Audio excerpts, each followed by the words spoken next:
Hello friends, welcome to I universal Shami channel. ఇవాళ అయితే కోడిగుడ్డు ఎండ్రాయిలు ములక్కాడ కర్రీ వండేద్దాం. ప్రిపరేషన్ అయితే వీడియోలో చూపించినట్టు చేస్తున్నాను. మీకోసం బ్యాక్గ్రౌండ్ వాయిస్ కూడా నేను ఇస్తున్నాను ఫ్రెండ్స్, చూడండి. నేనైతే కోడిగుడ్డును ఉడకపెట్టేసుకున్నాను. ముందుగా వాటిని శుభ్రంగా క్లీన్ చేసుకొని ఆయిల్ వేసుకొని ప్యాన్లో ముందు గుడ్లన్నీ ఉడికించుకుందాం. కొంచెం దూరగా ఫ్రై చేసుకుందాం. ఎండ్రాయిలు ఆల్రెడీ వాష్ చేసి పెట్టేసుకున్నాను, క్లీన్ చేసుకొని. ఆనియన్స్ కట్ చేసుకున్నాను, 4 to 5 ఆనియన్స్. గ్రేవీ ఎక్కువ కావాలి కాబట్టి నేనైతే 6 ఆనియన్స్ తీసుకున్నాను, పెద్ద పెద్దవి. అండ్ 5 మిర్చి తీసుకున్నా.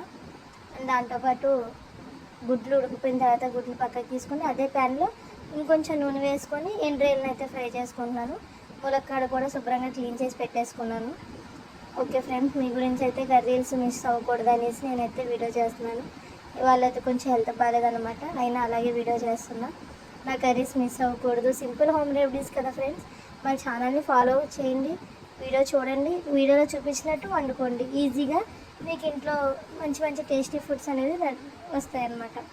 ఇంకోటి ఏంటంటే ఎండ్రాయిలు తినడం వల్ల హెల్త్కి చాలా మంచిదని ఈ మధ్య డాక్టర్స్ కూడా చాలా సలహా ఇస్తున్నారు.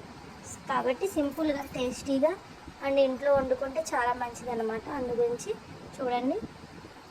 ఆనియన్స్ వేగిపోయి మూత పెట్టి తీసుకున్నాను. మళ్ళీ బాగా ఫ్రై చేసుకొని కొంచెం సాల్ట్ వేసుకున్నాక ఇంకోసారి మూత పెట్టుకొని మళ్ళీ ఫ్రై చేసుకొని ఇంకొంచెం దూరగా వేగిన తర్వాత ములక్కాడలు అనేవి వేసుకున్నాక మళ్ళీ 10 to 15 మినిట్స్ మళ్ళీ మూత పెట్టి మగ్గించాను. అవి మగ్గిపోయిన తర్వాత ఆల్రెడీ ఎండ్రాయిలు అందులోనే ఉంచేసాను కదా ఫ్రెండ్స్, ఫ్రై చేసుకుంటూ. ఇప్పుడు ఉప్పు కారం అన్నీ పాలలో వేసేసుకొని మీ టేస్ట్కి సరిపడా వేసుకోండి. నేనైతే కొంచెం ధనియాల పౌడర్ కూడా యాడ్ చేస్తున్నాను, చిటికి జీలకర్ర పౌడర్ కూడా యాడ్ చేస్తున్నాను ఫ్రెండ్స్, ఎందుకంటే జీర్ణశక్తి పెంచుతుంది కాబట్టి.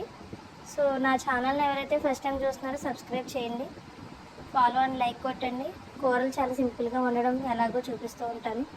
ఏదో చిన్న ఛానల్ని సబ్స్క్రైబ్ చేసి ఫాలో చేసి మమ్మల్ని కూడా ఏదో మీ ఎంతో కామెంట్ చేయండి ఫ్రెండ్స్, ఓకేనా.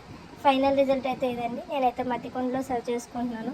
మట్టి కుండలు ఇప్పటిదాకా ఎంతమంది వాడుతున్నారో కామెంట్ చేయండి. Thank you for watching, bye.